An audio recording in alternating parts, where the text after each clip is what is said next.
الله لا إله إلا هو الحي القيوم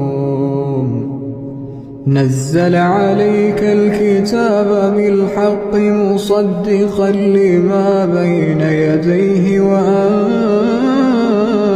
التوراة والإنجيل من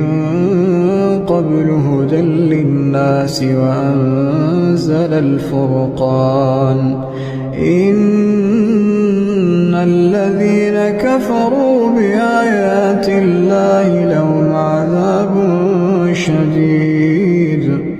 والله عزيز ذو انتقام.